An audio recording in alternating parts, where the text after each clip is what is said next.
The wind cut through Eleanor Owens like 1,000 frozen knives as she stumbled through the blinding white landscape. Her fingers so numb she could barely feel the reins she clutched desperately in her hands. Montana Territory in February of 1878 was unforgiving, and the blizzard that had swept through the valley 2 days ago had scattered her father's cattle across the frozen plains, leaving her no choice but to search for them alone while her father lay bedridden with pneumonia, and her younger brother tended to him back at their struggling ranch. Eleanor had been searching since dawn, and now as the weak afternoon sun struggled to penetrate the thick clouds overhead, she realized with growing dread that she had found only 3 of the 30 missing head, and her hands were losing all sensation despite the worn leather gloves that did little to protect against the biting cold. Her horse, a sturdy mare named Pepper, trudged through snow that reached past her fetlocks, breathing heavy clouds of steam into the frigid air. Eleanor's teeth chattered violently as she scanned the white expanse for any sign of movement, any dark shape that might indicate one of their precious cattle. The Owens family had already lost so much in the past year. Her mother had died giving birth to a stillborn baby in the spring, and then the summer drought had withered their hay crop, forcing them to sell off half their herd just to buy feed for the winter. These missing cattle represented nearly everything they had left, and without them, they would lose the ranch her grandfather had homesteaded 20 years ago. A gust of wind nearly knocked her from the saddle, and Eleanor grabbed the horn with both hands, feeling a sharp, burning pain shoot through her fingers. She looked down at her hands and felt her heart sink. Even through the gloves, she could see that her fingers were turning an alarming shade of grayish-white. Frostbite. She had seen it before on trappers who came through town, had watched Doc Henderson amputate 3 fingers from old Pete Morrison last winter. The thought made her stomach turn, but she could not give up. Not yet. Not when her family's survival depended on finding those cattle. She urged Pepper forward, following a line of fence posts that marked the eastern boundary of their property. Beyond that fence lay the vast grazing lands of the Double Ranch, owned by the Ashford family, one of the largest outfits in this part of Montana Territory. Eleanor had heard stories about the ranch and its owner, a man named Grant Ashford who had built his empire from nothing after the war. Some said he was ruthless in business, but fair to his men. Others whispered that he had killed men in gunfights down in Texas before coming north. Eleanor had never met him, had only seen him from a distance once in town, a tall figure in a black hat who carried himself with the quiet confidence of a man who knew his own strength. The fence line stretched on endlessly, and Eleanor's vision began to blur from the cold and exhaustion. She had not eaten since the night before, had barely slept, and now the cold was seeping into her bones with such intensity that she wondered if she would even make it back home. Just as she was about to turn Pepper around and admit defeat, she heard something. A low, mournful sound that cut through the howling wind. Cattle. She was sure of it.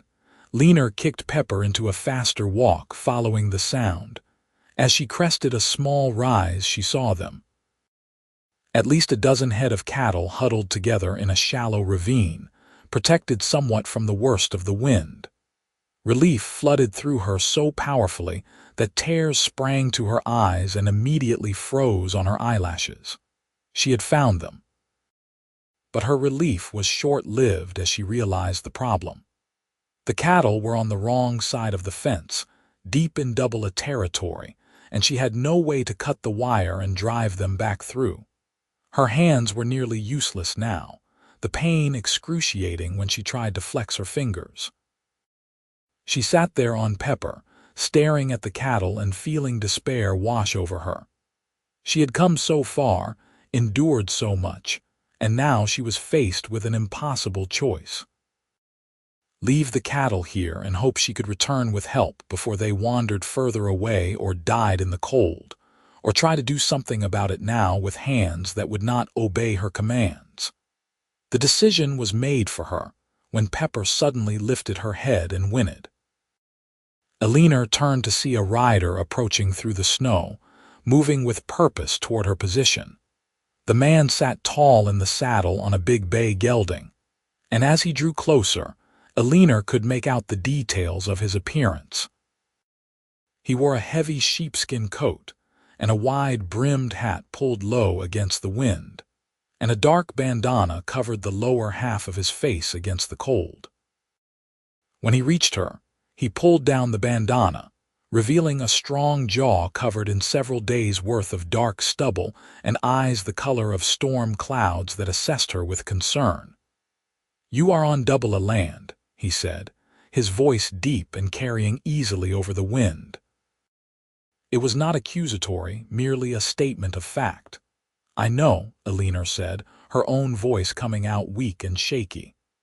"My cattle broke through the fence during the storm. I have been looking for them since yesterday. My father is sick and we need them back. I am sorry for trespassing." The man's gray eyes moved from her face down to where she held the reins, and his expression changed immediately. "Let me see your hands," he said, dismounting in one fluid motion and moving to her side. "They are fine," Eleanor lied, but even as she said it, a wave of dizziness swept over her and she swayed in the saddle. The man reached up and caught her before she could fall. "You are not fine and neither are your hands. When did you last feel your fingers?" He did not wait for an answer, but instead carefully helped her down from Pepper. Eleanor's legs nearly buckled when her feet hit the ground, and she would have fallen if he had not been holding her steady with a firm grip on her arms. "I need to get the cattle back," she protested weakly. "The cattle can wait. You cannot." He guided her to a cluster of rocks that provided some shelter from the wind and made her sit down. Then he knelt in front of her and began carefully removing her gloves.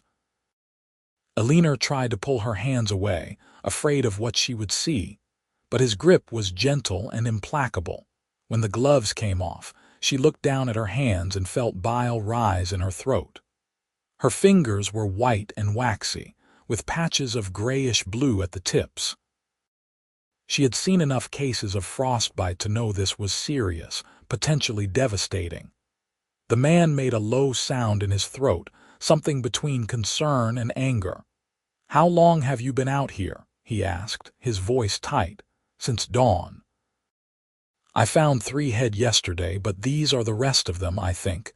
Maybe. I have not counted yet. My father needs them. We need them. Without this cattle, we will lose everything."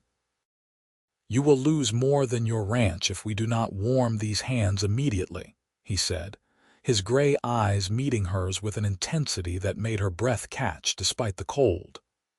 "I am Grant Ashford. My ranch house is about 2 miles from here. I am taking you there right now. But the cattle, I will send men for the cattle. They are not going anywhere in this weather, and they are on my land, so they are safe enough for now. You, on the other hand, will lose your fingers if we do not act quickly." Eleanor wanted to argue, wanted to insist on staying with her family's precious livestock, but another wave of dizziness and pain washed over her, and she found herself nodding weakly. Grant Ashford stood and moved to his horse, pulling something from his saddlebag. He returned with a thick wool blanket that he wrapped around her shoulders before scooping her up into his arms as if she weighed nothing at all. "I can ride," Eleanor protested, though in truth she was not sure she could even pull herself back into the saddle. "Not in your condition. I will take you on my horse and lead yours." He carried her to his bay gelding and lifted her into the saddle before swinging up behind her. His body provided immediate warmth, blocking the worst of the wind as he wrapped one arm around her waist to hold her steady and took up the reins with the other hand. He grabbed Pepper's reins as well and urged his horse into a steady trot. Eleanor tried to stay alert, tried to memorize the path they were taking so she could find her way back to the cattle, but the warmth radiating from Grant's body behind her and the rhythmic motion of the horse combined with her exhaustion to make her eyelids impossibly heavy. She felt herself leaning back against his solid chest, felt his arm tighten around her waist to hold her more securely, and then she knew nothing else. When she woke, she was lying on something soft and warm. She opened her eyes to find herself on a leather sofa in front of a massive stone fireplace where a fire roared, filling the room with blessed heat. Her hands were resting in a large basin of what felt like cool water, and the pain that had been merely a distant ache when they were frozen was now a screaming agony that made her gasp and try to pull them free. "Easy," Grant Ashford's voice came from beside her, and she turned her head to see him kneeling next to the sofa, one of his hands gently holding her wrists to keep her hands submerged. "I know it hurts. That is actually a good sign. It means the tissue is still alive and blood is flowing back into your fingers.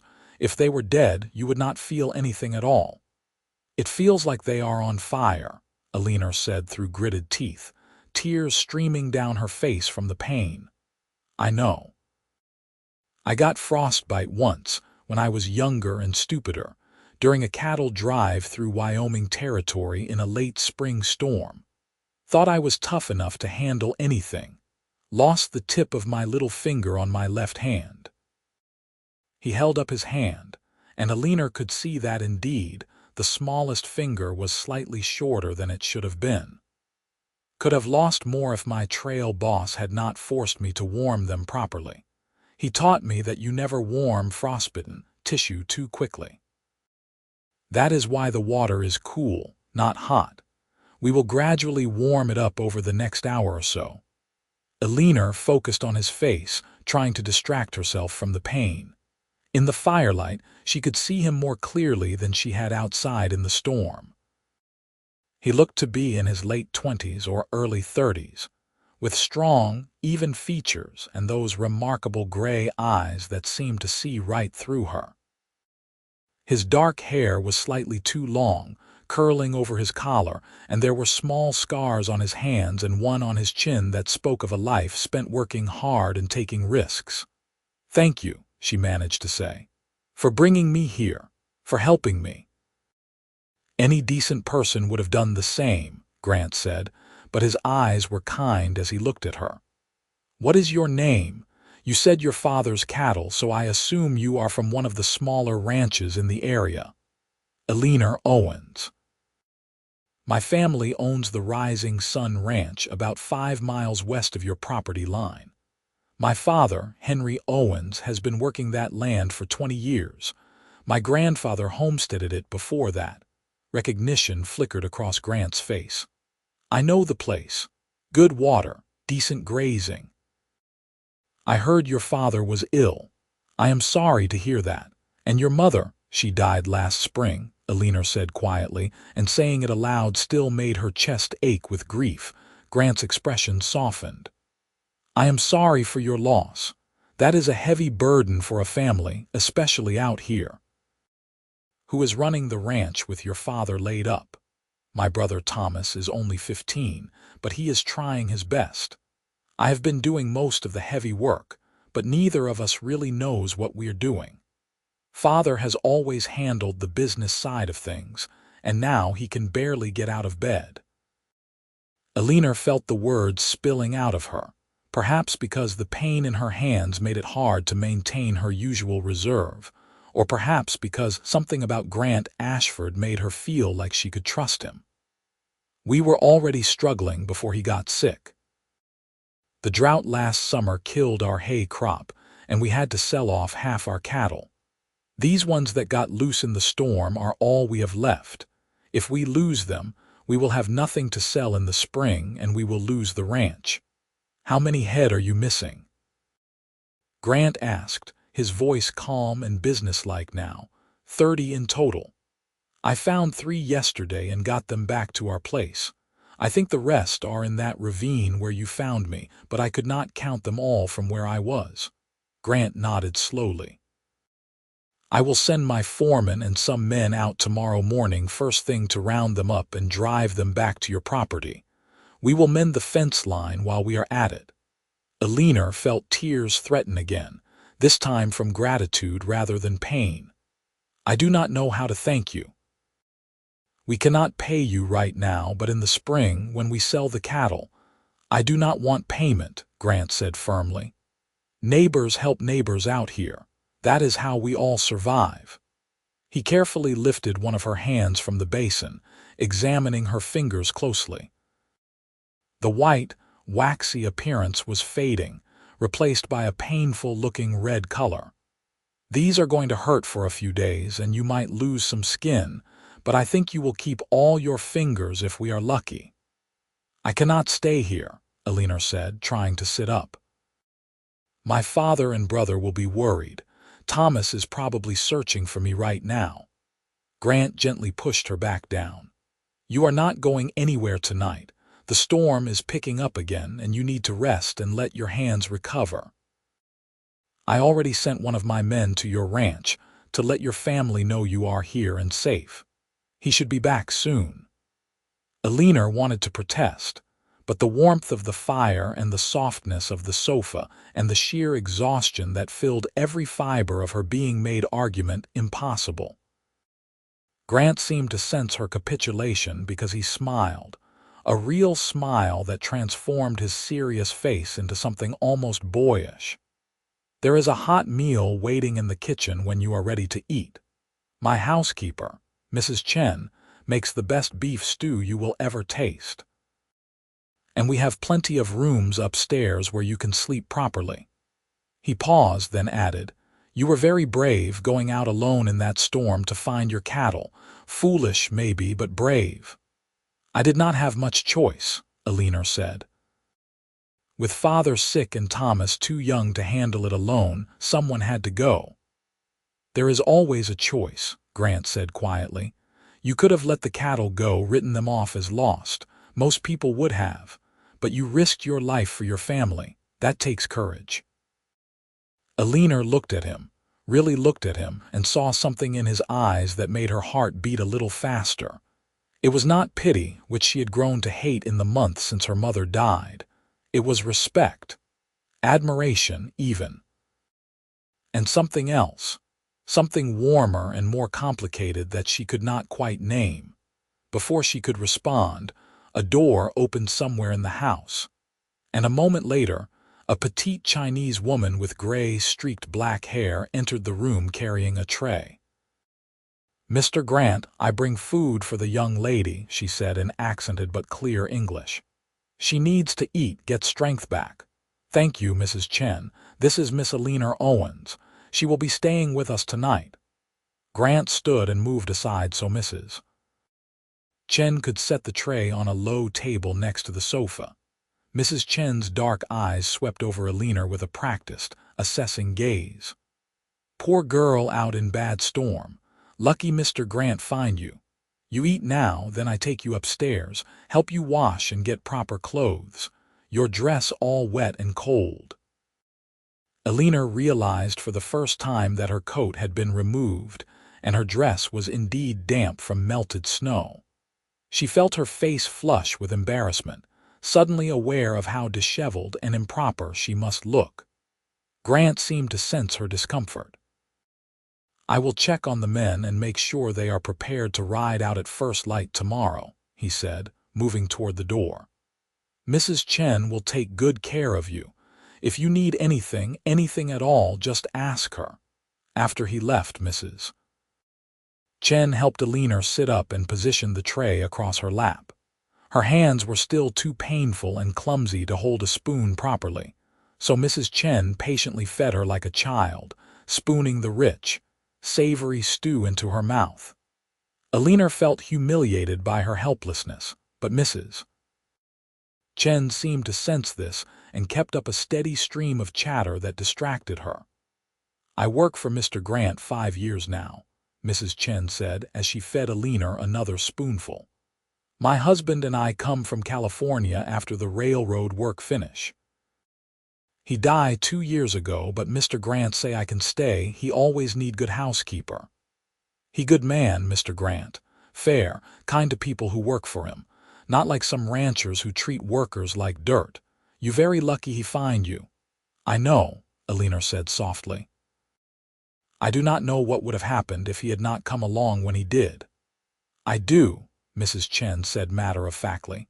You lose fingers, maybe freeze to death out there. Montana territory very dangerous in winter, especially for young woman alone. She fixed Eleanor with a stern look. You should not go out alone like that. Very foolish. Eleanor found herself smiling despite everything. You sound like my mother. Mrs. Chen's expression softened. Mr. Grant tell me your mother pass away. Very sad, I understand. I lose my own mother long time ago in China. The pain, it never completely go away, but it get easier to carry. She offered Eleanor another spoonful of stew. You eat more. Need to get warm inside as well as outside. After Eleanor had eaten as much as she could manage, Mrs. Chen helped her upstairs to a comfortable bedroom with a large 4-poster bed and a fireplace where another fire was already burning cheerfully. Mrs. Chen produced a nightgown that was far too large for Eleanor, clearly belonging to a man, and helped her out of her damp dress and into the soft flannel garment. Mr. Grant's nightshirt, Mrs. Chen explained without embarrassment. Only clean thing big enough to keep you warm. Your clothes, I wash and dry by morning. Eleanor climbed into the bed, and the moment her head hit the pillow, she felt herself sinking into sleep. The last thing she remembered was Mrs. Chen pulling a thick quilt up over her and the soft crackle of the fire. She woke sometime in the night to the sound of wind howling around the house and the continued throb of pain in her hands. Moonlight streamed through the window, illuminating the unfamiliar room, and for a moment she felt disoriented, unsure where she was. Then memory returned, and with it came a flood of emotion. Relief that she had found the cattle, gratitude toward Grant Ashford for saving her life, worry about her father and brother. And underneath it all, a strange, warm feeling when she thought about the way Grant had looked at her, the gentleness with which he had tended to her frozen hands. She told herself firmly that she was being foolish. Grant Ashford was one of the wealthiest, most powerful ranchers in this part of Montana territory. He could have his pick of women, probably sophisticated women from back east with proper educations and fine manners. What would he want with a struggling rancher's daughter who spent her days doing hard manual labor and who had nearly gotten herself killed through stubbornness and desperation? He had helped her because it was the decent thing to do, nothing more. Still, as she drifted back to sleep, it was his gray eyes she saw in her dreams, and the memory of his strong arms around her as he held her on his horse that made her feel safe and warm despite the storm raging outside. Morning came too soon, announced by sunlight streaming through the window and the smell of coffee and bacon wafting up from somewhere below. Eleanor sat up carefully, testing her hands. They were still red and tender, and her fingers felt stiff and swollen, but she could move them. She could feel the texture of the quilt beneath her palms. She had not lost them. Tears of relief pricked her eyes as she flexed each finger in turn, wincing at the pain but grateful beyond words that they all still functioned. A soft knock at the door was followed by Mrs. Chen entering with a tray bearing coffee and biscuits. "Good morning, Miss Eleanor. How you feel today?" "Better, thank you. My hands hurt, but I can move them." "That is good sign. Mr. Grant, he asked about you first thing this morning. I tell him you still sleeping. He already go out with men to find your cattle, bring them home for you." Mrs. Chen set the tray down and moved to the window, pulling back the curtains to reveal a brilliant blue sky. "Storm pass in night. Today will be clear and cold, good for working cattle. Eleanor felt her heart swell with emotion. Grant had already gone out to help her at first light without even waiting to see how she was. My clothes, all clean and dry, hanging in the wardrobe there. I also leave some proper bandages for your hands. You wrap them good before you put gloves on. Keep them clean and warm. After Mrs. Chen left, Eleanor dressed slowly, her stiff fingers making buttons and laces a challenge. But she managed, and when she looked at herself in the mirror above the dresser, she saw that she looked almost normal, if a bit pale and tired. She wrapped her hands carefully with the clean white bandages Mrs. Chen had provided, then made her way downstairs. The house was even more impressive in daylight than it had seemed the night before. The main room where she had been treated was enormous, with high ceilings supported by thick wooden beams and large windows that let in floods of light. The furniture was solid and well made, masculine but not uncomfortable, and there were books everywhere, lining shelves built into the walls. Eleanor found herself drawn to them, reading titles on ranching and animal husbandry, but also volumes of poetry and novels and histories. Mr. Grant, he loved to read, Mrs. Chen said from behind her, making Eleanor jump. He say books are windows to places he never get to go. He order them from back east, sometimes all the way from England. You like to read too? Yes, Eleanor admitted. My mother taught me. We had a few books at home, and I used to read to her while she did her sewing. I have not had much time for it lately, though. You take one if you like, Mrs. Chen said generously. Mr. Grant always say books meant to be shared. He not mind. Eleanor was tempted, but she shook her head. I need to get home. My father and Thomas will be worried, even if your man told them I was safe, and I need to be there when Grant brings the cattle back. Mr. Grant, Mrs. Chen corrected gently but firmly. You should call him Mr. Grant, not just Grant, more respectful. Eleanor felt her face heat with embarrassment. She had been thinking of him as Grant in her head, and it had slipped out. Of course, I am sorry. Mrs. Chen's eyes twinkled. I'm not the one you need to apologize to, but I think Mr. Grant he not mind so much. He like you, I can tell. He barely knows me, Eleanor protested. He know enough, Mrs. Chen said mysteriously. Now you eat breakfast, then I have one of the ranch hands take you home. Your horse, Mr. Grant take with him to your place, so you not have to worry about that. Breakfast was a hearty affair of eggs, bacon, biscuits with butter and jam, and strong black coffee. Eleanor ate more than she had in days, her body desperately needing the fuel after her ordeal. Afterward, a young ranch hand named Billy drove her home in a wagon, chattering nervously the whole way about the storm and the cattle, and how Mr. Grant had sent half the ranch crew out at dawn to help with the roundup. When they reached the Rising Sun Ranch, Eleanor saw her brother Thomas running out of the house before the wagon had even come to a complete stop. At 15, he was already tall and lanky, with their father's reddish hair and their mother's green eyes. He looked like he had not slept all night. Ellie, he shouted, using his childhood name for her. Thank God you are all right. We were so worried. When that man came last night and said you had frostbite, I wanted to ride out immediately, but Father said to trust that Mr. Ashford would take care of you. Eleanor climbed down from the wagon with Billy's help and embraced her brother tightly. I am fine, Tommy. A little worse for wear, but fine. My hands will heal, and Mr. Ashford found the cattle. He has men bringing them back right now. I know. They rode through about an hour ago. Mr. Ashford stopped and spoke to Father. He wanted to make sure you were all right, and he told Father not to worry about the cattle, that his men would get them all back safe and mend the fence. Thomas pulled back, his young face serious. Father wants to see you. He has been asking for you all morning. Eleanor found her father in his bedroom, propped up on pillows and looking thinner and frailer than she had ever seen him. Henry Owens had always been a strong, robust man, but the pneumonia had ravaged him, leaving him weak and gaunt. His eyes, though, were still sharp and filled with relief when he saw her. "Eleanor, girl, come here and let me see you." His voice was rough and wheezy, and it made Eleanor's chest tighten with worry.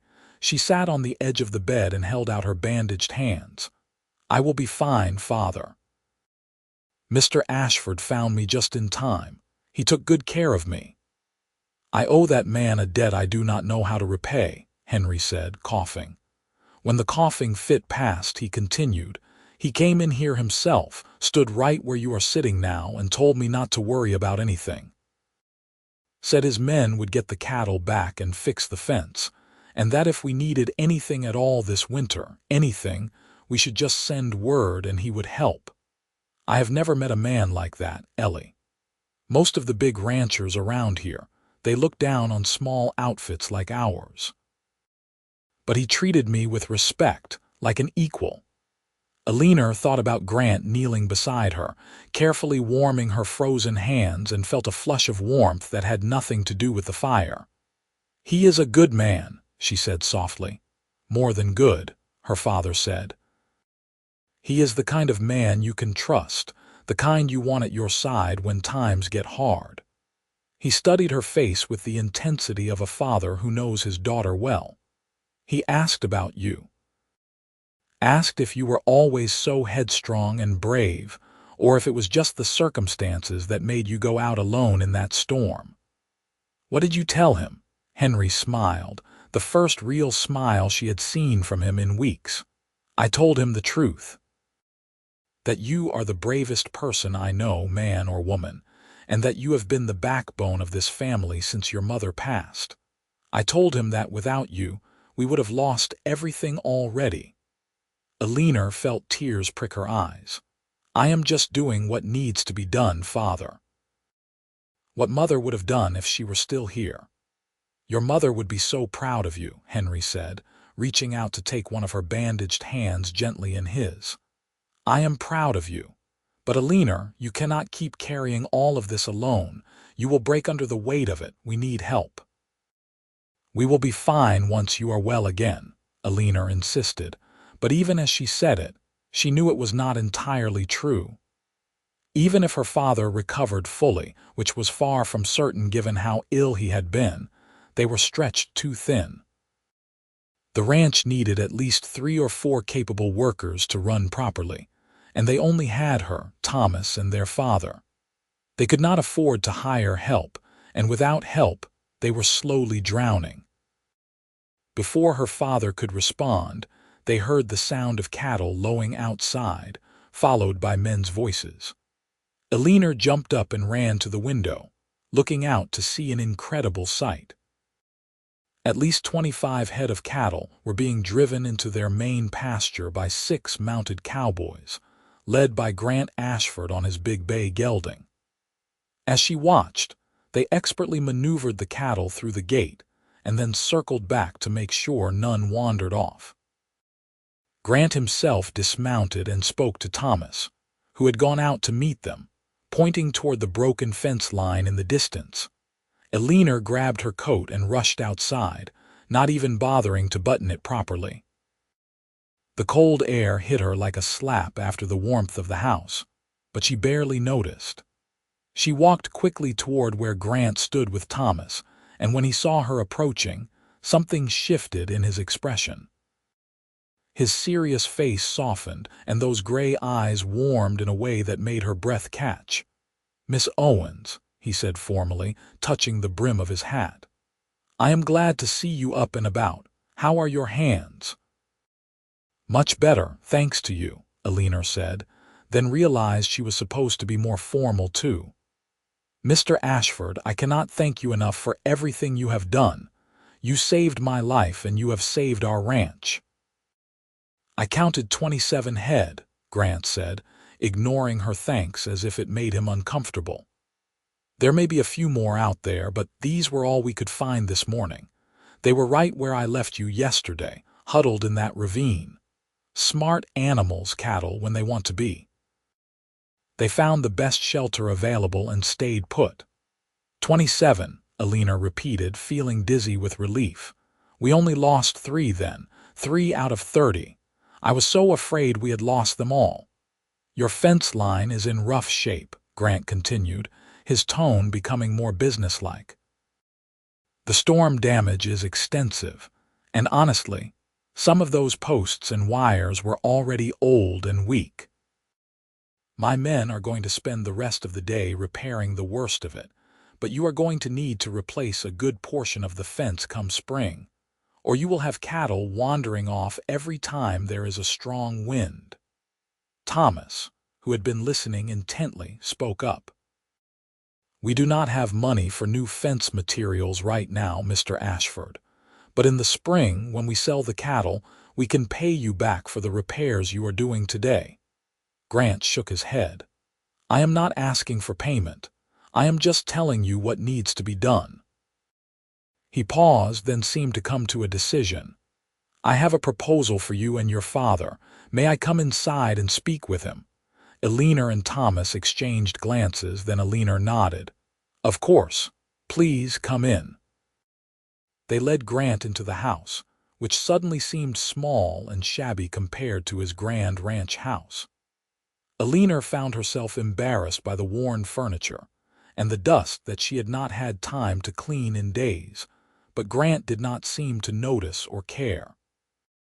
They went to her father's bedroom, and Henry attempted to sit up straighter when Grant entered. Mr. Ashford, you have done more than enough already, Henry began, but Grant held up a hand.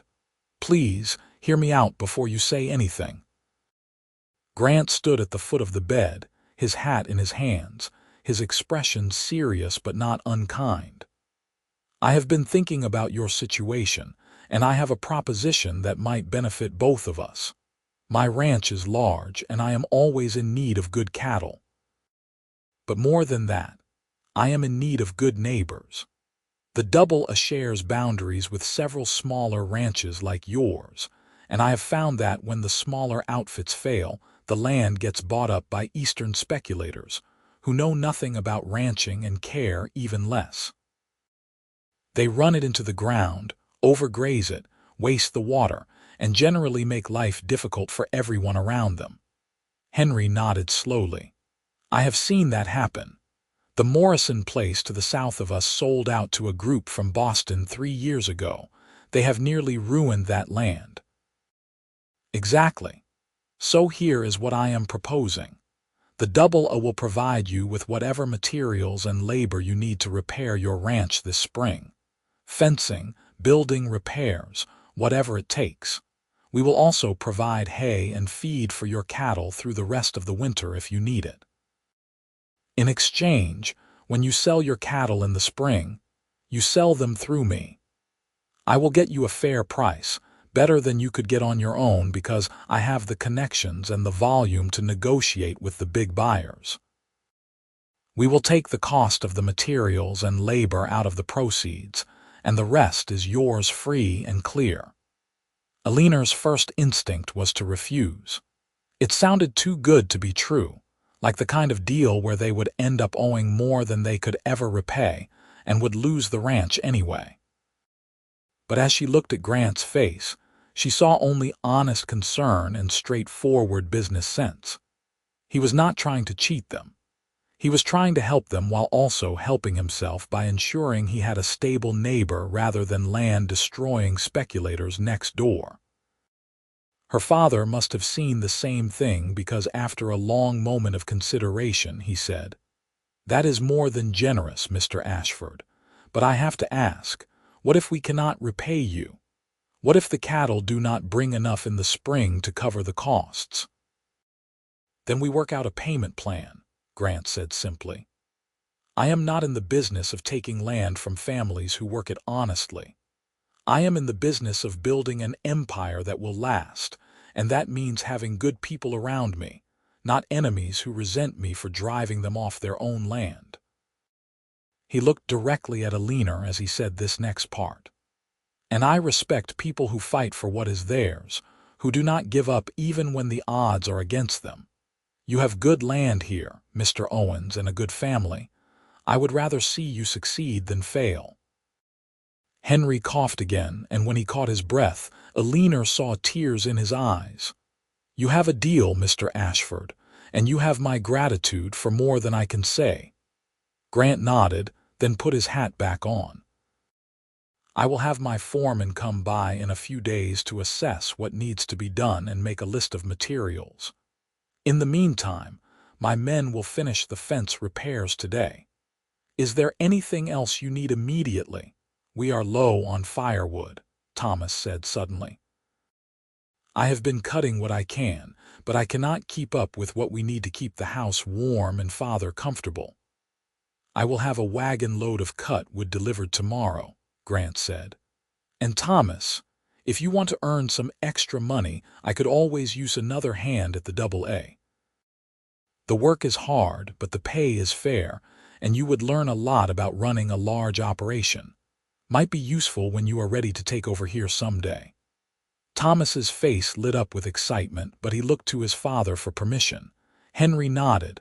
"That is a fine offer. Thomas, you should take it. The experience would be valuable, and the money would help." After the details were settled and Grant had left to rejoin his men working on the fence, Eleanor found herself standing at the window, watching him ride away.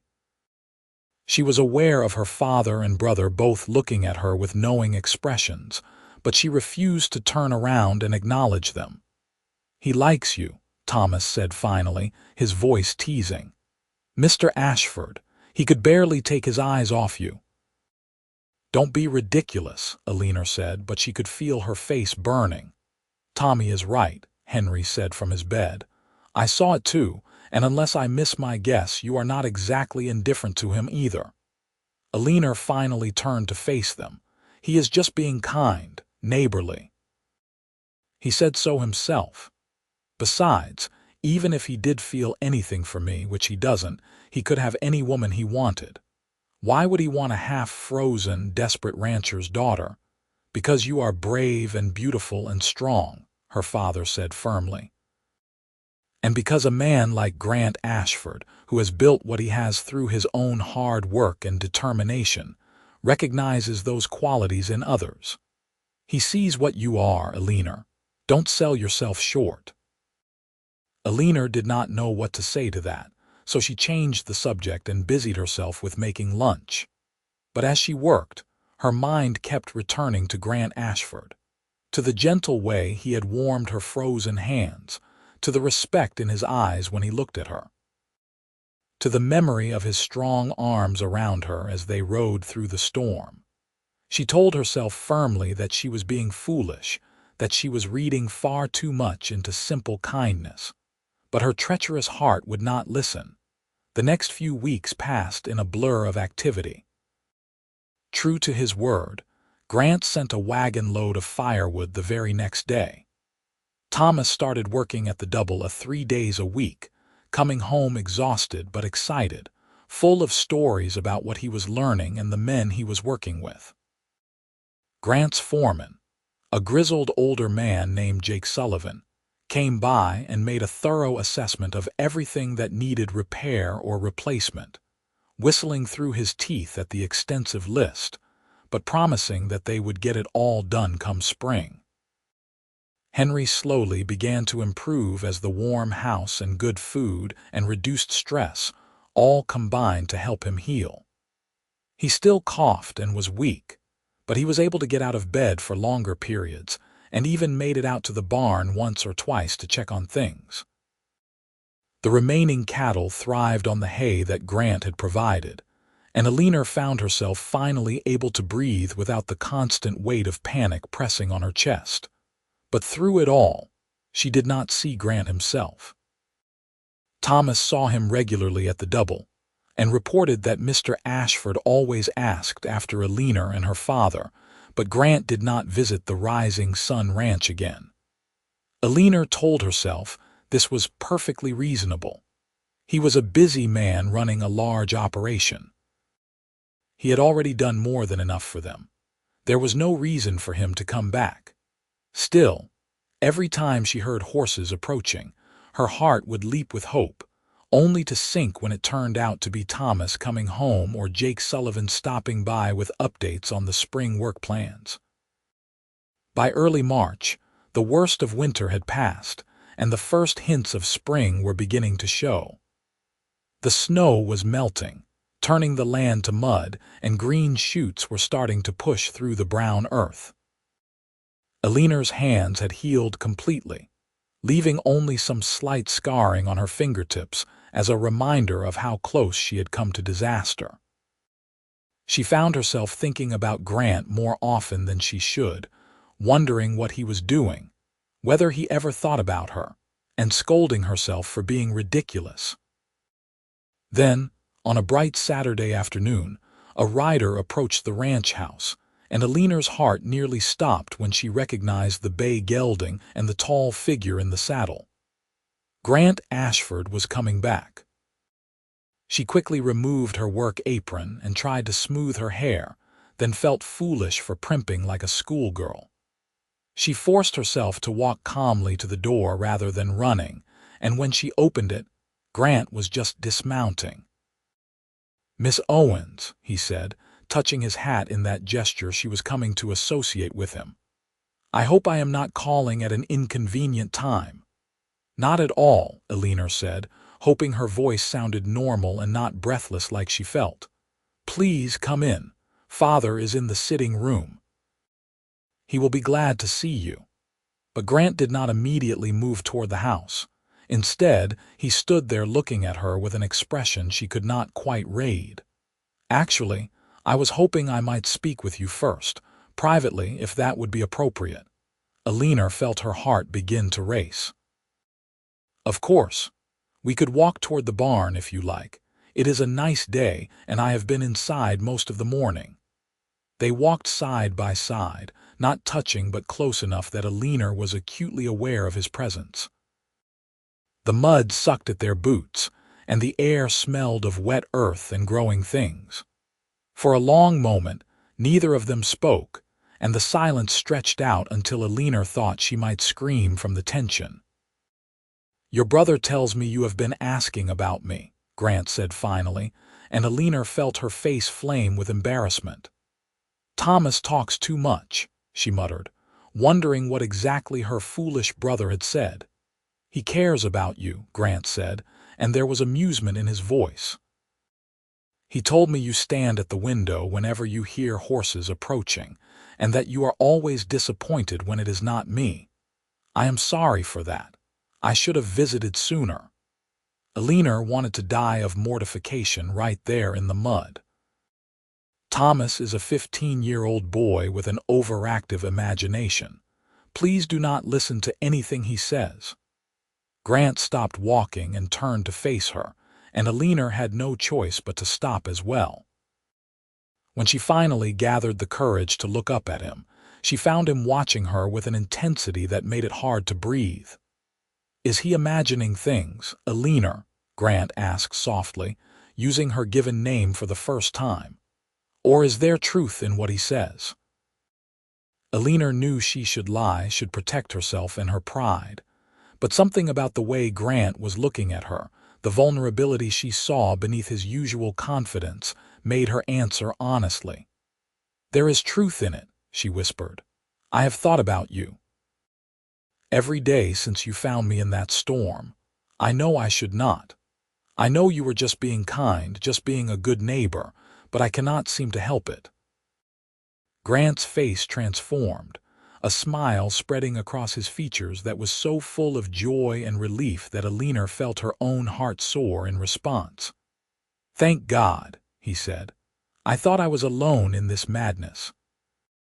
"Eleanor, I have not stopped thinking about you since the moment I saw you on that rise, half frozen and stubborn, and so damn brave I could barely stand it. I have stayed away because I did not want to take advantage of your gratitude, did not want you to feel obligated to me because of the help I gave your family. But I cannot stay away any longer. I have to know if there is any chance, Any chance at all that you might feel for me even a fraction of what I feel for you?" Eleanor stared at him, unable to quite believe what she was hearing. "You have feelings for me. Real feelings, not just admiration or respect." "Real feelings," Grant confirmed, and then he was reaching for her hand, the one that had been frostbitten, cradling it gently in his much larger one. "Eleanor, I think I have been falling in love with you since that first day. The way you looked at me with such determination even though you were in pain and frightened. The way you put your family's needs above your own safety. The way you fight for what you believe in. I have met a lot of people in my life, but I have never met anyone quite like you." "I am falling in love with you too," Eleanor said, the words spilling out before she could stop them. "I have been trying not to. I thought you could never want someone like me, but I cannot help how I feel when I think about you, when I remember how you took care of me." Grant raised her hand to his lips and kissed it gently, his eyes never leaving hers. "Then we are both fools, wasting weeks staying apart when we could have been together. May I court you properly, Eleanor?" "With your father's permission and the understanding that my intentions are entirely honorable." "Yes," Eleanor breathed. "Yes, please." They stood there in the muddy yard, hands clasped together, smiling at each other like idiots until Thomas's voice calling from the house broke the spell. "Ellie, Mr. Ashford's horse is here." "Where are you?" "We should probably go tell your family," Grant said, still holding her hand. "Before your brother spreads rumors all over the territory about what we are doing out here." Eleanor laughed, feeling lighter and happier than she had in longer than she could remember. They walked back to the house hand in hand, and when they entered the sitting room where Henry was reading, her father took one look at their joined hands and linked expressions and began to laugh, which turned into coughing, which Eleanor and Grant rushed to help him through. When he had caught his breath, Henry looked at Grant with a serious expression that was only slightly undermined by the twinkle in his eyes. "I assume you have something you want to ask me, Mr. Ashford." "Yes, sir." "I would like your permission to court your daughter, with marriage as my ultimate intention, should she agree to have me." "You have my permission and my blessing," Henry said without hesitation. "I cannot think of a better man for my Eleanor or a better match all around. But I warn you, Mr. Ashford, she is stubborn and strong-willed and will give you gray hairs before your time." "I would not want her any other way," Grant said, squeezing Eleanor's hand. Thomas burst into the room at that moment, took in the scene before him, and let out a whoop of triumph. "I knew it. I told you, Ellie. I told you he liked you. Do I get to work for you full-time now, Mr. Ashford? Being your future brother-in-law has to count for something." "Nothing has been decided yet," Eleanor protested, but she was smiling. "We are only just beginning to court. Marriage is still a long way off." But as it turned out, marriage was not as far off as she thought. Grant courted her with a single-minded intensity that swept her off her feet. He came to the Rising Sun Ranch every Sunday for dinner, bringing small gifts for the whole family. Books for Eleanor, tobacco for her father, a new rifle for Thomas. He took Eleanor on long rides across the still wintry landscape, always properly chaperoned by Thomas, or one of Grant's ranch hands riding at a discreet distance. They talked for hours about everything and nothing, discovering shared views on ranching and land management, debating literature and history, sharing stories about their pasts. Eleanor learned that Grant had grown up in Texas, the youngest son of a small farmer who had lost everything during the war. He had worked as a cowboy, driving cattle up the trails to Kansas, saving every penny until he had enough to buy his first small piece of land in Montana Territory. Through hard work, smart decisions, and yes, he admitted, a few violent confrontations with men who tried to cheat or steal from him, He had built the double into one of the most successful ranches in the territory. "I am not proud of all the things I have done," he told her one day as they sat on a fallen log overlooking a valley where his cattle grazed. "I have killed 3 men, Eleanor. All of them were trying to kill me first. All of them were fair fights according to the law, but that does not make it any easier to live with. I need you to know that about me before we go any further. I am not a gentle man by nature, though I try to be better than I was." Eleanor thought about this seriously, then said, "The fact that it weighs on you, that you are not proud of it, tells me everything I need to know about your character. A truly violent man would boast about such things. You regret them. That makes you a good man who has done hard things in a hard world, not a bad man. And I already knew you were capable of violence. I saw it in you that first day in the way you moved, the way you carried yourself. But I also saw your kindness and your compassion. Both things can be true at once." Grant pulled her close then, wrapping his arm around her shoulders, and she leaned into his warmth. "How did I get so lucky as to find you?" he murmured into her hair. "I think I was the lucky one," Eleanor replied. "If you had not come along when you did, I would have frozen to death in that storm."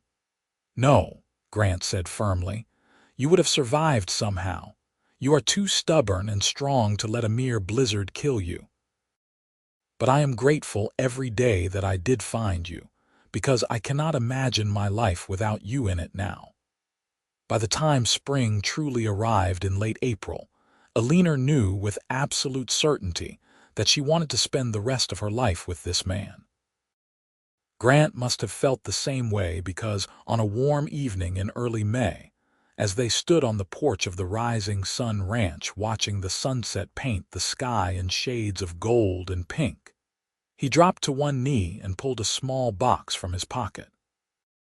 "Eleanor Owens, you are the strongest, bravest, most remarkable woman I have ever known. You have brought light and joy into my life in a way I never thought possible. I love you with everything I am, and I want to spend the rest of my life proving that to you every single day. Will you marry me?" Eleanor felt tears streaming down her face as she nodded. "Yes, yes, Grant, I will marry you." The ring was a simple gold band with a small diamond, beautiful and practical at the same time, just like Grant himself. He slipped it onto her finger, then stood and kissed her for the first time, a gentle, reverent kiss that spoke of love and promise and forever. Eleanor felt like her heart might burst from happiness. They were married 6 weeks later in the small church in the nearest town, with half the territory in attendance. Eleanor wore a dress that had been her mother's, carefully altered to fit her, and carried wildflowers that Thomas had picked that morning. Grant wore a new suit that made him look impossibly handsome and slightly uncomfortable, though his eyes never left Eleanor's face throughout the ceremony. The reception was held at the AA, with tables set up in the yard and enough food to feed an army. Cowboys and ranchers and townspeople mixed together, eating and drinking and celebrating the union of 2 of the best-liked people in the territory. Eleanor danced with her father, who was looking healthier than he had in months, and with Thomas, who complained good-naturedly about having to wear his Sunday suit. But most of all, she danced with Grant, who held her like she was something precious and rare. As the evening wore on and the guests began to drift away, Grant took Eleanor's hand and led her into their house, which was now her house too. Mrs. Chen had decorated the master bedroom with flowers and candles, and she had laid out a beautiful nightgown for Eleanor that she must have ordered specially from back east. Eleanor felt suddenly nervous, alone with Grant for the first time as man and wife, but he seemed to sense her feelings. "We do not have to do anything you are not ready for," he said gently, taking both her hands in his. "We have the rest of our lives together. There is no rush." But Eleanor shook her head. "I am ready. I have been ready since the day you asked me to marry you. I am just a little nervous, that is all. I have never done this before." Grant smiled and kissed her forehead.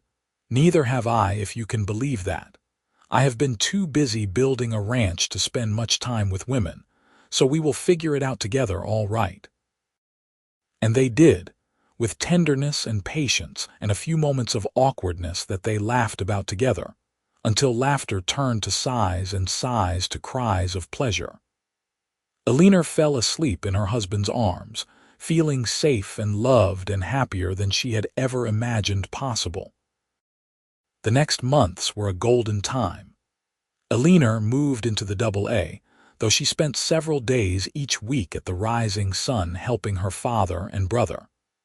The repairs that Grant had promised were completed, transforming the struggling ranch into a thriving operation once more. In the fall, when the cattle were sold, Henry insisted on repaying Grant in full for all the materials and labor, despite Grant's protests that it was not necessary. "A man pays his debts," Henry said firmly. "You have already given me more than I can ever repay by taking such good care of my daughter, and by being the son I never had. But this debt, at least I can settle properly." Thomas continued to work at the AA, learning everything he could about ranching, and he proved to have a natural talent for it. Grant took him under his wing like a younger brother, teaching him not just the physical work but the business side of things as well. Eleanor watched her husband with her brother and felt her love for him grow even deeper. He was a good man, a kind man, despite his tough exterior. In the spring of the following year, Eleanor discovered she was pregnant. She told Grant one evening as they sat on the porch watching the sunset, a ritual they had maintained throughout their marriage. His reaction was everything she could have hoped for. He pulled her into his arms and held her close, and when he pulled back, there were tears in his eyes. "We are going to have a baby," he said wonderingly. "Eleanor, you have made me the happiest man in the world."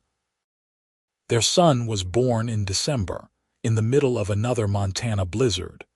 But this time, Eleanor was safe and warm in their house with a doctor in attendance, and Grant holding her hand through every contraction. They named him Henry Thomas Ashford, after both their fathers, and when Grant held his son for the first time, Eleanor saw such love and wonder on his face that she had to look away to hide her own tears of joy. Little Henry was followed 2 years later by a daughter they named Catherine, after Grant's mother, and then 2 years after that by another son they called William. The house that had seemed so large and empty when Eleanor first saw, it was now filled with the sounds of children laughing and playing. Mrs. Chen doted on all of them, and Grant proved to be a wonderful father, patient and loving but firm when necessary. The Rising Sun Ranch continued to thrive under Henry and Thomas's management, with guidance and help from Grant whenever it was needed. Henry's health remained stable, and he lived to see all 3 of his grandchildren born.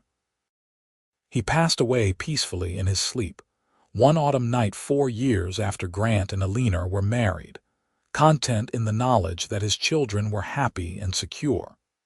Thomas took over the Rising Sun and eventually married a schoolteacher from town named Sarah Mitchell.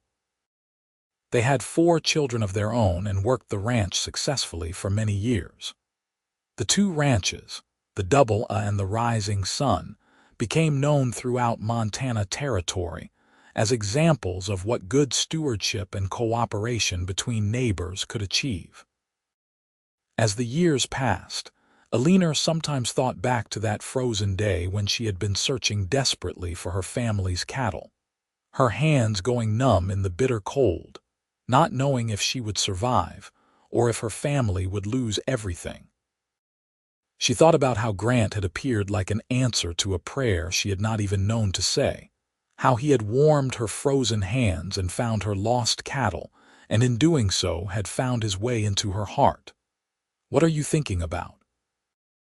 Grant asked one evening as they sat on their porch, watching their grandchildren play in the yard. They were both in their 50s now, their hair touched with gray, their faces lined with the marks of a life well lived. But Grant still looked at her with the same love and warmth he had shown that first day, and Eleanor still felt her heart skip a beat when he smiled at her. "I was thinking about the day we met," Eleanor said, taking his hand and intertwining their fingers. "About how close I came to dying in that storm, and how you saved my life." "You saved mine too," Grant said, squeezing her hand gently. "I did not even know I needed saving until I saw you on that rise, half frozen and fighting so hard for what was yours. You taught me what real courage looks like, Eleanor. You taught me what love could be. Every good thing in my life came from that moment when I decided to ride over and help a stubborn woman who refused to give up on her family's cattle." Eleanor leaned against his shoulder, fitting into the space beside him as naturally as breathing. "We saved each other," she said softly, "and we built something beautiful together. Look at them, Grant. Our children, our grandchildren. The ranch that has grown into something even bigger than we dreamed. All of it started because you warmed my frozen hands and helped me find those cattle." "Best decision I ever made," Grant said, kissing the top of her head. "Though I will admit, at the time I had no idea that cranky, half-frozen woman would turn out to be the love of my life." "Cranky," Eleanor protested, laughing. "I was perfectly pleasant, considering I was nearly dead from frostbite." "You were magnificent," Grant corrected, his voice turning serious. "You were then, and you are now. Every single day with you has been a gift, Eleanor. I love you more now than I did the day we married, and I loved you pretty intensely even then." "I love you too," Eleanor said, watching the sunset paint the Montana sky in shades of gold and crimson, the same colors she had seen that evening when Grant proposed so many years ago. "I will love you until my last breath and beyond." They sat together in comfortable silence as the sun sank below the horizon, and the first stars began to appear in the darkening sky. Their youngest grandson, 5-year-old Grant Jr., ran over to them, climbing into his grandfather's lap with the casual confidence of a child who knows he is deeply loved. "Tell me the story again, Grandpa," the boy demanded. "About how you met Grandma in the blizzard." Grant looked at Eleanor, his eyes twinkling, and she nodded. It was their grandchildren's favorite story, the one they never tired of hearing. So Grant began to tell it once more, with Eleanor occasionally interjecting corrections or additional details. About the frozen day when a cowboy found a brave young woman searching for her family's cattle and warmed her frostbitten hands, and in doing so found not just the lost cattle but his own heart's desire. As the night deepened and the temperature dropped, reminding them all that winter would come again as it always did in Montana, the family gathered on the porch. Their children came to sit with them, bringing blankets and hot coffee, and they all listened to the story they had heard 100 times before but never grew tired of hearing. It was a story of courage and survival, of kindness between neighbors, and most of all of love that had endured through the years and had created this family, this legacy, this beautiful life they all shared. And when Grant finished the story and the children finally agreed to go inside to bed, he and Eleanor remained on the porch for a little while longer, hands clasped together, watching the stars wheel slowly across the vast Montana sky. They had faced many challenges together over the years. Harsh winters and dry summers, cattle diseases and economic downturns, the normal trials and tribulations of raising children and running a large ranch. But through it all, they had had each other, and that had made all the difference. "You ever regret it?" Eleanor asked suddenly. "Marrying me, I mean. You could have married someone with more education, more refinement, someone who did not have calluses on her hands and dirt under her fingernails half the time. Grant turned to look at her, and in the starlight she could see the absolute sincerity in his expression. Never. Not for one single moment. You are exactly who I needed, who I wanted. Your strength, your courage, your willingness to work hard for what matters to you, those are the things I fell in love with. I do not want a delicate flower who would wilt at the first sign of difficulty. I want you, Eleanor. I will always want you. Eleanor felt tears prick her eyes, even after all these years, still moved by her husband's words. You always know exactly what to say to make me cry, she said, laughing a little through her tears. I am just telling the truth, Grant said, pulling her close and kissing her with the same tenderness he had shown on their wedding night so many years ago. I love you, Eleanor Ashford. I have loved you since the moment I saw you refusing to give up despite impossible odds. And I will love you until the day I die and beyond. They finally went inside as the cold became too intense to ignore, but not before taking one last look at the land they had built their life on.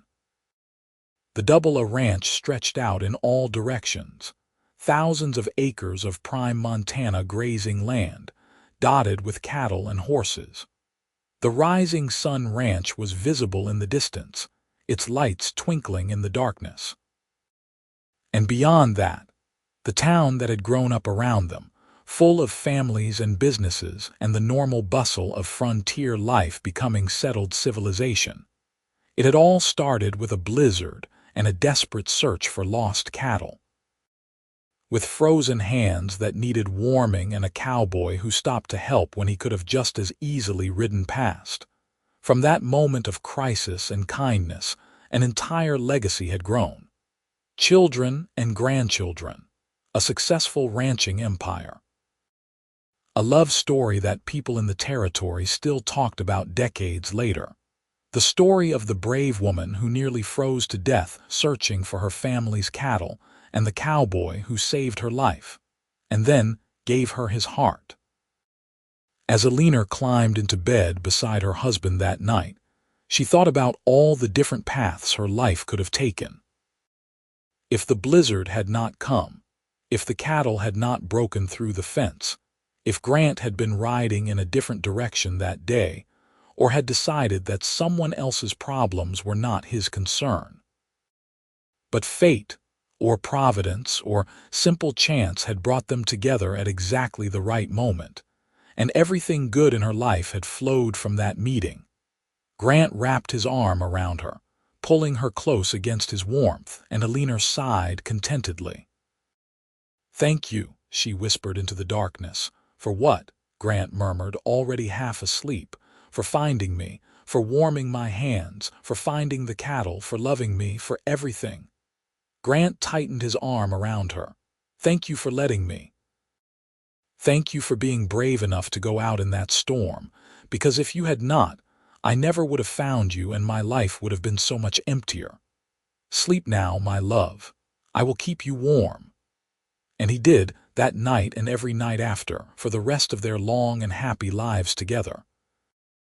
The memory of that first meeting, of frostbitten hands being carefully warmed and lost cattle being found, remained with them always, a reminder of how quickly life can change and how important it is to help those in need.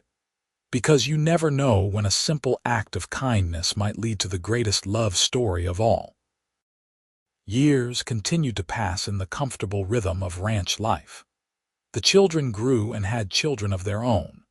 The Double-A Ranch prospered and grew even larger as Grant and Eleanor made smart decisions and treated their workers fairly, earning loyalty and respect throughout the territory.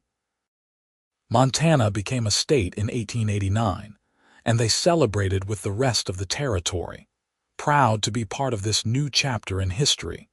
Through it all, Eleanor and Grant remained devoted to each other. They still took evening walks together when the weather permitted, still sat on the porch watching sunsets, still held hands like young lovers even as their hair turned white and their steps grew slower. Their love had deepened over the years, becoming something richer and more complex than the passionate romance of their early days, but no less powerful for its maturity. When Mrs. Chen passed away peacefully at the age of 82, Eleanor and Grant mourned her like the family member she had become. They made sure she was buried with full honors, and Grant personally carved her headstone, thanking her in his own way for everything she had done for their family over the decades. Thomas and Sarah's children grew up alongside Grant and Eleanor's grandchildren, the two families so intertwined that it was sometimes hard to remember they were not actually all one family. The rising sun and double A ranches continued to work together, sharing resources and labor during busy seasons, presenting a united front when dealing with buyers, or when lobbying the state legislature for policies that would benefit ranchers. On their 30th wedding anniversary, Grant gave Eleanor a gift that made her cry. It was a painting he had commissioned from an artist in Helena, showing a scene from that fateful day they met. It depicted a woman on horseback at the top of a rise, the wind whipping around her, snow falling, her face set with determination. And in the distance, riding toward her, was a cowboy on a bay horse. The painting captured perfectly that moment before their lives changed forever, when they were still strangers but fate was already bringing them together. "So we never forget how we started," Grant said as Eleanor stared at the painting through tears. "So we never take for granted the miracle that brought us together." They hung the painting in a place of honor in their sitting room where they could see it every day. Visitors to the ranch always asked about it, and Grant and Eleanor would tell the story once more, never tiring of remembering those early days. As they moved into their 60s and then their 70s, Eleanor and Grant began to slow down, though they remained active in running the ranch. They gradually handed over more responsibilities to their children and trusted foremen, but they never fully retired. The ranch was too much a part of who they were to ever completely let go. They celebrated their golden wedding anniversary surrounded by what seemed like half the state of Montana. All their children and grandchildren were there, along with Thomas and Sarah's large family, old friends and ranch workers, people they had helped over the years, who came to pay their respects and share in the celebration. It was a testament to the lives they had built, the legacy they were leaving behind. Grant stood to make a speech, his voice still strong despite his years. 50 years ago, I was a lonely cowboy who thought I had everything I needed. A successful ranch, good horses, loyal men working for me. I was content, or so I thought. And then one frozen February day, I came across a woman who was half dead from frostbite, searching desperately for her family's cattle in a blizzard. I could have just told her where the cattle were and ridden on. But something made me stop, made me help her, made me look into those brave eyes and see something I had not even known I was missing. He looked at Eleanor, who sat beside him, her eyes shining with unshed tears. That woman became my wife, my partner, my best friend, and the love of my life. She has given me more than I ever dreamed possible. Children and grandchildren, a home filled with love and laughter, a purpose beyond just accumulating land and cattle. She has made me a better man than I ever would have been without her.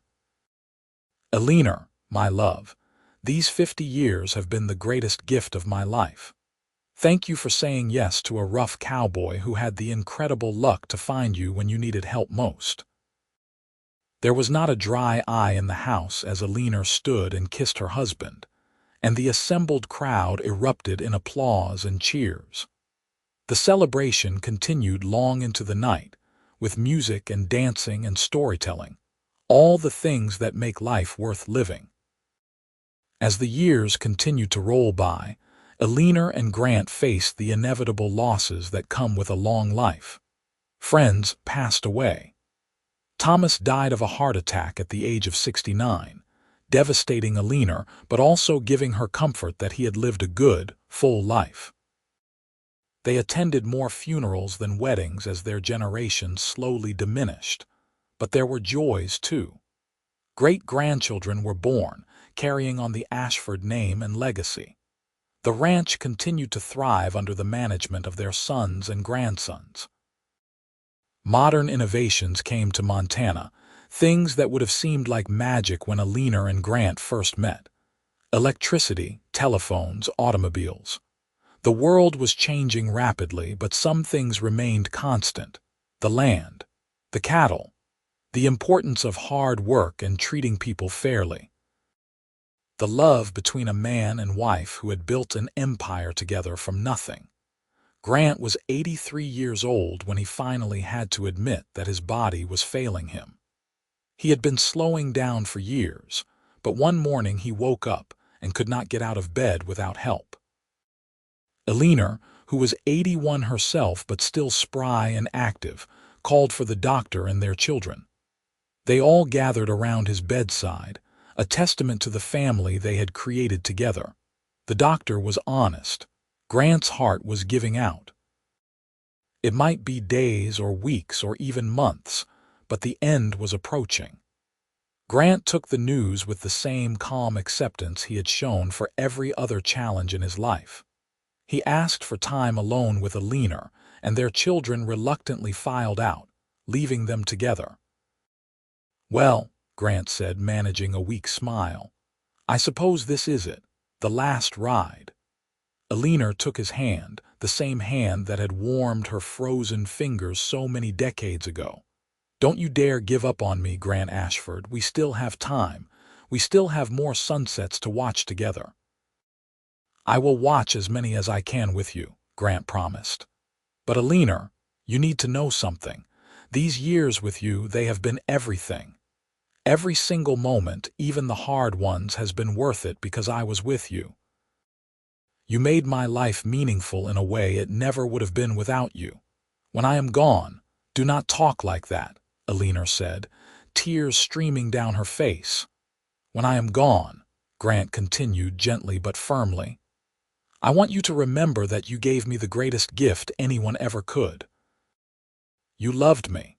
You built a life with me. You gave me children and grandchildren and more happiness than any one man deserves. And I want you to keep living, Eleanor. Keep running this ranch. Keep being the strong, amazing woman you have always been. Do not let grief destroy you. Live for both of us." Eleanor could not speak through her tears, so she just nodded and held his hand and stayed by his side. And Grant, true to his word, held on for 3 more months, long enough to see his youngest great-grandchild born, long enough to have one last Christmas with his family all gathered around, long enough to watch several more sunsets from his bedroom window with Eleanor beside him. He passed away peacefully one March evening, with Eleanor holding his hand and all their children and grandchildren gathered around. His last words were, "I love you, Eleanor. Thank you for warming my life." The funeral was one of the largest Montana had ever seen. People came from all over the state to pay their respects to a man who had been a pillar of the community, a fair employer, a good neighbor, and a devoted husband and father. Eleanor stood dry-eyed through the service, drawing on the strength that had carried her through so many challenges in her life. But later, alone in the bedroom they had shared for 55 years, she finally allowed herself to break down and weep for the man who had been her everything. In the days and weeks that followed, Eleanor discovered that grief was not something you got over, but something you learned to carry.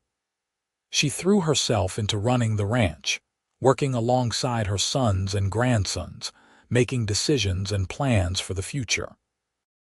She found comfort in physical labor, in the familiar rhythms of ranch life, in the land that she and Grant had built their empire on.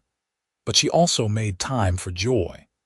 She played with her great-grandchildren, telling them stories about their great-grandfather. She took walks in the evening, though they felt lonely without Grant's hand in hers. She sat on the porch and watched the sunsets, and sometimes she could swear she felt Grant's presence beside her, could almost hear his voice telling her he was proud of her for being so strong. 2 years after Grant's death, on a crisp February day that reminded Eleanor of the day they had met so many decades ago, she rode out to the spot where Grant had found her searching for her father's cattle. She was 83 years old, and her children had protested her riding out alone, but she had insisted. She needed to make this journey by herself. She stood at the top of that rise, looking down at the ravine where the cattle had huddled during the blizzard. The fence line had been replaced and repaired many times over the years, but it still marked the boundary between what had been her family's land and what had been Grant's, though now it was all owned by their children and grandchildren together. Eleanor closed her eyes and remembered that frozen day. Remembered the desperation she had felt, the fear that she would lose everything. Remembered seeing a rider approaching and not knowing if he would be friend or foe. Remembered Grant's gray eyes full of concern as he looked at her frostbitten hands. Remembered the moment she had realized she was falling in love with him. "Thank you," she said aloud to the cold Montana wind. "Thank you for that blizzard that brought us together. Thank you for every day we had. Thank you for the life we built and the love we shared. I miss you every moment, Grant Ashford. But I am still here, still living, still carrying on everything we started together. And when my time comes, I will find you again, and we will watch sunsets together for all eternity." A gust of wind seemed to wrap around her like an embrace, and Eleanor smiled through her tears. She rode back to the ranch feeling at peace for the first time since Grant's death. She had said her goodbye, had honored their beginning by returning to where it all started. Now she could focus on living, on being there for her family, on making sure that the legacy she and Grant had built would continue for generations to come. Eleanor lived for another 6 years, remaining active and sharp until the very end. She continued to be involved in running the ranch, continued to be the matriarch of the large and sprawling Ashford family. She saw more great-grandchildren born and lived long enough to hold the first of her great-great-grandchildren in her arms. On a warm evening in late May, just after her 89th birthday, Eleanor sat on the porch watching the sunset. Her oldest grandson found her there an hour later, peaceful and still, a slight smile on her face. She had passed away quietly, painlessly, watching the Montana sky paint itself in the colors she had loved all her life.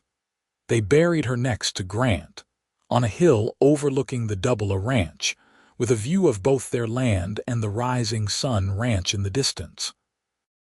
The headstone was simple but elegant, reading, "Eleanor Owens Ashford, 1849, 1938, beloved wife, mother, grandmother, she was brave beyond measure," and beside it, Grant's stone, "Grant Ashford, 1846, 1936, beloved husband, father, grandfather." He warmed her hands and found the cattle the Ashford family continued to thrive for generations after Eleanor and Grant were gone. The ranches they had built remained in the family, managed with the same principles of hard work, fair dealing, and respect for the land that Grant and Eleanor had established. The story of how they met became a family legend, passed down from grandparents to grandchildren, a reminder of the power of kindness and courage and love. And on cold February days when snow fell across the Montana plains, people would sometimes swear they could see two figures on horseback riding together across the land, a tall cowboy and a determined woman, forever bound together by the frostbitten hands he had warmed and the cattle he had helped her find, and by the love story that grew from that chance meeting in a blizzard so many years ago.